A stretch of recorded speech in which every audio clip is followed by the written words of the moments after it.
ஆவியானவரே, உம்மை நாங்கள் வரவேற்கிறோம் அப்பா. புதிய நாளுக்காய் உமக்கு நாங்கள் நன்றி செலுத்துகிறோம். 1 தீமோத்தேயு 1வது அதிகாரம் 15வது வசனம், பாவிகளை ரட்சிக்க கிறிஸ்து இயேசு உலகத்தில் வந்தார் என்கிற வார்த்தை உண்மையும் எல்லா அங்கீகரிப்புக்கும் பாத்திரமும் ஆனது. அவர்களில் பிரதான பாவி நான். கிறிஸ்துக்குள் பிரியமானவர்களே, ஆண்டவராகிய இயேசு கிறிஸ்து இந்த உலகத்திற்கு வந்ததே நம்மளுடைய பாவங்களை கழுவுவதற்காகவும் நம்மளுடைய அக்கிரமங்களை கழுவுவதற்காகவும் நமக்கு நித்திய ஜீவனை கொடுக்கும்படியாகவே வந்தார்.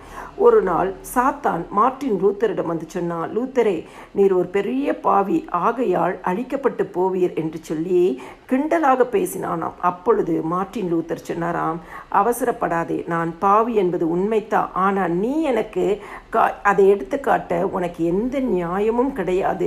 நான் பாவியாய் இருந்திருக்கிறேன், ஆனால் என் பாவத்தை எல்லாம் ஆண்டவராகிய இயேசு கிறிஸ்துவின் இரத்தத்தினால் நான் கழுவப்பட்டு இருக்கிறேன்.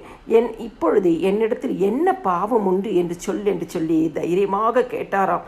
அப்பொழுது அந்த சாத்தான் அவனுக்கு மறுமொழியாக எதுவுமே சொல்ல முடியாதபடிக்கு, ஆமா, இயேசு கிறிஸ்துவின் இரத்தத்தினால உன் பாவங்கள் கழுவப்பட்டது என்பதை நான் அறிவேன் என்று சொல்லி வெக்கம் அடைந்தவனாய் திரும்பி போய்விட்டானா.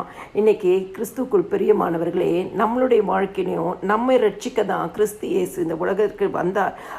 இன்னைக்கு நம்மளுடைய வாழ்க்கையில் பாவமறிப்பாக மீட்பை கொடுக்க தான் ஆண்டவராக இயேசு கிறிஸ்து வந்தார்.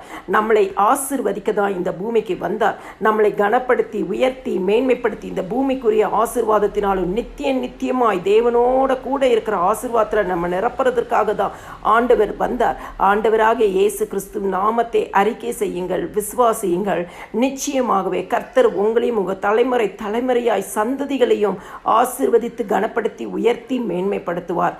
எல்லா துதியும் கனமும் மகிமையும் ஸ்தோத்திரமும் என் ஆண்டவராக இயேசு கிறிஸ்து ஒருவருக்கே செலுத்துகிறேன். ஆமேன்.